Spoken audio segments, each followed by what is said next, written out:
আসসালামু আলাইকুম রহমতুল্লাহি অবরকাতুহু। সম্মানিত দর্শক, যা আশঙ্কা করছিলাম ঠিক সেম ঘটনাটাই ঘটেছে। এনসিপির যারা নেতৃবৃন্দ তারা গোপালগঞ্জে গিয়েছেন, মার্চ টু গোপালগঞ্জ, এবং সেখানে গিয়ে তারা বোঝানোর চেষ্টা করছেন যে তাদের অনেক সাহস। তারা দেখানোর চেষ্টা করছেন যে পুরো বাংলাদেশটি তাদের জন্য অবাধ এবং কোনো বিশেষ এলাকায় কোনো রাজনৈতিক দলের দুর্গে পরিণত হতে পারে না। তো তারুণ্যের এই যে অভিলাষ, সেই অভিলাষ নিয়ে তারা গোপালগঞ্জের দিকে গিয়েছেন। সঙ্গত কারণেই তাদের এই যাত্রাকে কেন্দ্র করে সেখানকার প্রশাসন, সিভিল অ্যাডমিনিস্ট্রেশন, যাদের ম্যাজিস্ট্রেসি ক্ষমতা রয়েছে, পুলিশ অ্যাডমিনিস্ট্রেশন, তারা ওই শহরের যারা শান্তিপ্রিয় মানুষ এবং সর্বোপরি ওখানে দায়িত্বরত যারা সেনা কর্মকর্তা রয়েছেন, তারা গত রাতে ঘুমাতে পারেননি। এখন বোঝার চেষ্টা করুন যে মানুষগুলো গত রাতে ঘুমাতে পারেননি।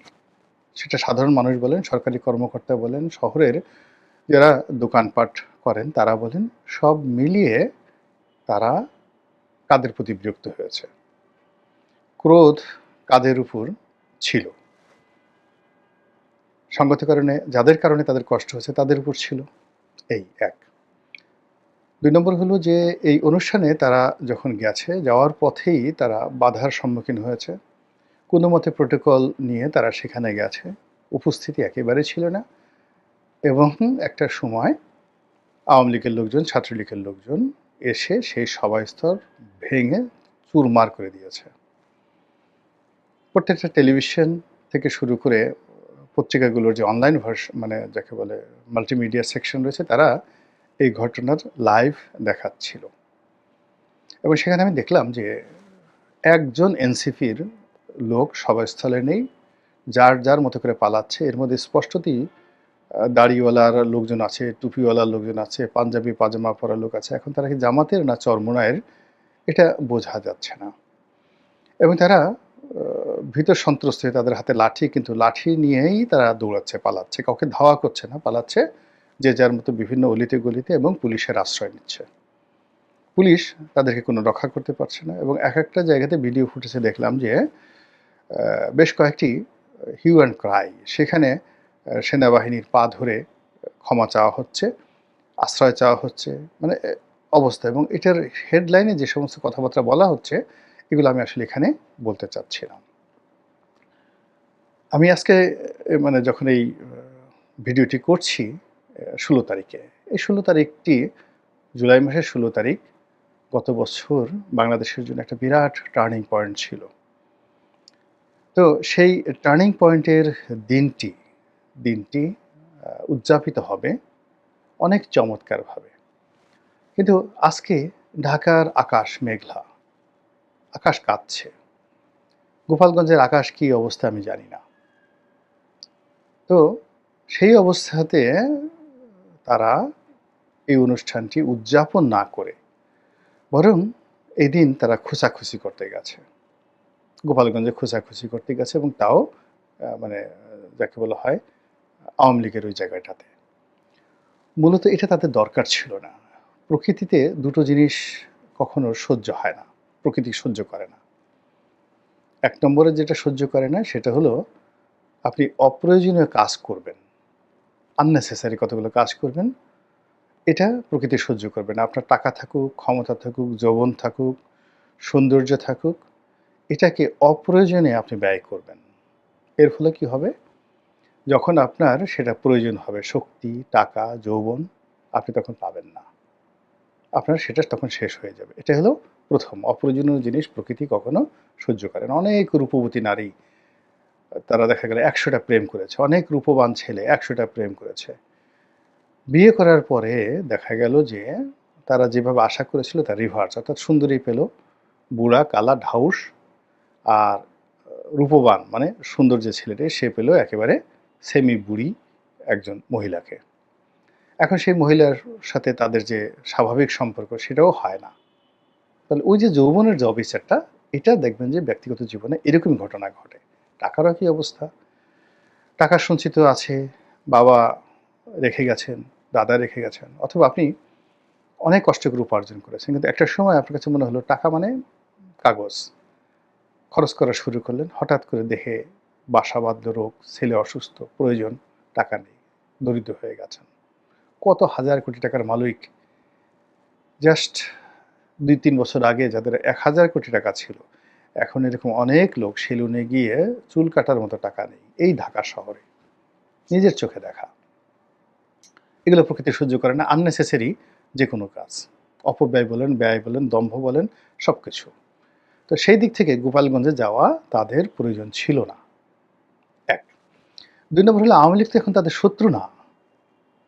আওয়ামী লীগ মূলত এনসিপির বন্ধু হতে পারত, ইউনূস সাহেবের বন্ধু হতে পারত, এবং এটা এত গোপনে এত সুন্দরভাবে হতে পারত যেটা বলার মতো না। ফলে আওয়ামী লীগকে তার খোঁচানোর দরকার নেই। তার শত্রুতা এখন কার সাথে? বিএনপির সঙ্গে। তো বিএনপির সঙ্গে শত্রুতা, সে তো বিএনপির সঙ্গে পারছে না। সে যদি পারুক একটু ফেনীতে গিয়ে এই ধরনের একটু তাফালিং করে আসুক তো দেখি, জামাতের লোকজনদেরকে নিয়ে ফেনীতে একটু তাফালিং করে আসুক, বা নোয়াখালীতে গিয়ে একটু তাফালিং করে আসুক, বগুড়াতে গিয়ে একটা মিটিং করে আসুক, দেখি কেমন পারে। চট্টগ্রাম শহরে একটা করুক, দেখবেন যে ঝাপা ঝাপা হয়ে যাবে। তো তাদের মূল প্রতিদ্বন্দ্বী হলো বিএনপি।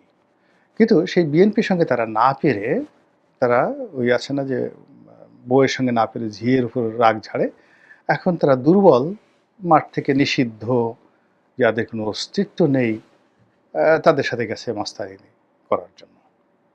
ফলে কি হলো, মানে এইরকম একটা বিশ্রী অবস্থা, বিশ্রী অবস্থা। তারা মুখ দেখাবে কী করে, ঢাকা আসবে কী করে, কী কথা বলে, এতে আমি শরমে মরে যাচ্ছি। এটা হলো দ্বিতীয়। এখন এটাকে কিভাবে তারা সামনে ব্যাক করবে? প্রকৃতির আরেকটা যেটা রয়েছে, প্রকৃতি যেটা সহ্য করে না, সেটা হলো সবচেয়ে বড় জাহেল, সবচেয়ে বড় জালেম। ধরুন ১০০টা খুন করেছে, আরও মন্দ কাজ করেছে, কিন্তু এই জালেমটা যখন নিজে জুলুমের মধ্যে পড়ে, মজলুম হয়ে পড়ে, মানে তার অপরাধের জন্য সাজা না, তাকে এমনভাবে মজলুম করে ফেলছে, তখন প্রকৃতি এই মজলুমের পক্ষে দাঁড়ায়। অবাক করা ঘটনা। এমনকি আপনি চিন্তা করুন যে আল বিদায়া ওয়ান নিহায়াতে রয়েছে, ফেরাউন তো একসময় নিজেকে খোদা দাবি করতেন। তো খোদা দাবি করতেন, তো একবার মিশরের নীল নদের পানি শুকিয়ে গেল। সমস্ত লোকজন এসে বলল, প্রজারা বলল যে হে খোদা, আপনি তো আমাদের খোদা, আমরা বিশ্বাস করি, তো আপনি থাকতে তো নীল নদের পানি শুকাতে পারে না, শুকাতে পারে না, তো কাজেই পানি এনে দেন। তো ফেরাউন বলল যে তোমরা এটা অপেক্ষা করো, আমি ব্যবস্থা করছি। সে বনের মধ্যে চলে গেল এবং নিজের পা দুখানাকে গাছের সঙ্গে বেঁধে ঝুলে পড়ল। চোখের পানি ফেলে সে আল্লাহর কাছে আত্মসমর্পণ করল, যে আল্লাহ, আমি জানি যে আমি আল্লাহ নই, তুমি জানো যে তোমার এই বান্দা আল্লাহ নয়, আমি সেটা জানি, কিন্তু তুমি আমাকে ক্ষমতার যে শীর্ষ পর্যায়ে বসিয়েছ, এখন আমি বেইজ্জতি হয়ে যাচ্ছি, তুমি আমাকে যত ইচ্ছা তত শাস্তি দিও কিয়ামতের ময়দানে, এখন এই নীল নদে পানি এনে দাও। আল্লাহ তার দোয়া কবুল করলেন। দোয়া কবুল করার পর তিনি এই যাকে বলা হয় ফেরাউন ফিরে আসলেন। আস্তে আস্তে দেখা গেল নীল নদে পানি এসে, লোকজন বলল আল্লাহ পেয়েছি।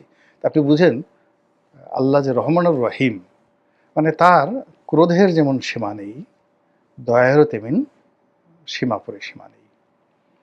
ফলে এই আল্লাহর জমিনে রাতারাতি ঘটনা ঘটে যায়। এই সুনামিতে নদীর সমুদ্র সব কিছু তছনছ হয়ে যায়। আবার পরের দিন কি শান্ত সমুদ্র, দেখলে মানুষের মন ভরে যায়। এই হলো প্রকৃতি। তো সেই দিক থেকে গোপালগঞ্জবাসী নির্যাতিত, ছাত্রলীগ নিষিদ্ধ, তারপরে আওয়ামী লীগ তার কার্যক্রম নিষিদ্ধ, নির্বাচন কমিশনের ওয়েবসাইটে নৌকা নেই। তো এইরকম যে বলতে গেলে কবরে চলে গেছে, তাকে খুঁড়ে খুঁড়ে, মানে তার কঙ্কাল বের করে সেখানে আপনি যদি তলোয়ার চালান, দেখতে কেমন লাগে বলেন তো? যখন একটা লোক জীবিত ছিল, জীবিত ছিল তখন আপনি তার ধারে কাছে যেতে পারতেন না, লোকটা মরে গেছে, এখন আপনি তার কবর থেকে তার পচা দুর্গন্ধময় লাশ বের করে আপনি কুচি কুচি করে কাটছেন আর বীরত্ব দেখাচ্ছেন। তখন ওই লাশের পক্ষে প্রকৃতি দাঁড়িয়ে যায়, আল্লাহ দাঁড়িয়ে যায়। এটাই দুনিয়ার নিয়ম। তো সেই দিক থেকে এই যে যখন তারা গোপালগঞ্জে যাচ্ছিল, আজ গোপালগঞ্জে যা ঘটলো এ পর্যন্ত আমি যা দেখেছি, বিকেল হবে কি জানি না, আমি এখন 3:30 4টার দিকে আমি ভিডিওটা করছি। এখন পর্যন্ত আমি যা দেখলাম যে খবরাখবর, তাতে মনে হচ্ছে যে এনসিপির যারা নেতৃবৃন্দ তাদের প্রতি প্রকৃতি বিরূপ হয়ে গেছে। আর এর ফলে আওয়ামী লীগের যে সাহস বাড়ল, শক্তি বাড়ল, এই সাহস শক্তি ওখানে যে যাদেরকে নিয়োগ দেওয়া হয়েছে, সিভিল অ্যাডমিনিস্ট্রেশনের কর্মকর্তা, পুলিশ অ্যাডমিনিস্ট্রেশনের কর্মকর্তা, এরা সবসময় শক্তির পক্ষে থাকে। আপনি বিএনপির জামানাতেও দেখা গেল যে বিএনপি ক্ষমতায়, কিন্তু চাঁপাইনবাবগঞ্জের ডিসিএসপিকে ওই শহরে জামাতের সাথে নেগোসিয়েশন করে থাকতে হয়। আওয়ামী লীগের জামানাতে একটা উপজেলা আছে কয়রা, খুলনার কয়রা উপজেলা আছে, যেখানে জামাতের আধিপত্য। তো ওখানকার এমপি আমাকে কয়েকবার টেলিফোন করেছে, তো বলে যে ভাই আছি এখানে, মোটামুটি জামাতের সাথে তালমিল করে আমাকে চলতে হয়। খুলনার কয়রা উপজেলা, যারা ওখানে আছেন তারা জানেন। তো আওয়ামী লীগের জমানাতে শেখ হাসিনা ক্ষমতা যখন তুঙ্গে, তখনও তাকে ওই এলাকাতে জামাতের লোকের সাথে নেগোশিয়েট করে চলতে হয়েছে। আপনি চিন্তা করেন যে সাতকানিয়া নামক একটা উপজেলা আছে, ওখানে জামাতের খুব প্রাধান্য। তো সেখানে জামাতের নেতাকে, নদভিকে, একেবারে জামাতের খাস, তাকে আওয়ামী লীগে এনে তারপর এমপি বানাতে হলো। সেখানে সরাসরি জামাতকে আওয়ামী লীগ চ্যালেঞ্জ জানাতে পারেনি। ওখানে জামাতের রিক্রুটমেন্ট হয়, সেখান থেকে লোকজন ছুটিয়ে এনে তারপরে তাদেরকে ভবিষ্যতে আওয়ামী লীগের নেতা বানায়। এই হলো অবস্থা। তো এরকম সব এলাকাতে দলীয় একটা প্রাধান্য থাকে। তো এখন এই যে টুঙ্গিপাড়াতে যাদেরকে নিয়োগ দেওয়া হয়েছিল, তারা তো কয়েকদিন খুব ডিসি গিয়ে, এসপি গিয়ে, টিএনও গিয়ে খুব আওয়ামী লীগের লোকজনের উপর ভাবসাব দেখিয়েছে। এই আজকের ঘটনার পরে দেখবেন যে উল্টো তারা যাকে বলা হয় আওয়ামী লীগকে ফ্লোর দিয়ে দেয়। এখানে ইউনূস সাহেব যত কিছুই চান না কেন, এই কাজটা করে দেওয়া হলো। তাহলে একটা জেলা, সম্পূর্ণ একটা জেলা যদি এইভাবে সিমেন্টেড হয়ে যায় একটা রাজনৈতিক দলের, যেটা প্রথম দিকে তারা যেমন পতনের পরেও 2024 সনের আগস্ট, সেপ্টেম্বর, অক্টোবর পর্যন্ত তারা সেখানে টিকে ছিল। পরবর্তীতে সেনাবাহিনী শক্তি প্রয়োগ করেছে, পুলিশ শক্তি প্রয়োগ করেছে, চিরুনি অভিযান চালিয়েছে। তাদের যে বড় বড় নেতারা ছিল তারা সবাই পালিয়ে গেছে, অনেকে ধরা পড়েছেন। কিন্তু সাধারণ মানুষকে তো আপনি এলাকা ছাড়া করতে পারবেন না, তারা তো সেখানে রয়ে গেছে, এরা তো মরে গেলে আওয়ামী লীগ করবে। তো এই সাধারণ মানুষ, নেতৃত্বহীন সাধারণ মানুষ, তাদের হাতে আবার এই যে ক্ষমতাটা দিয়ে দেওয়া হলো, ফলে কি হলো, এই যে এনসিপির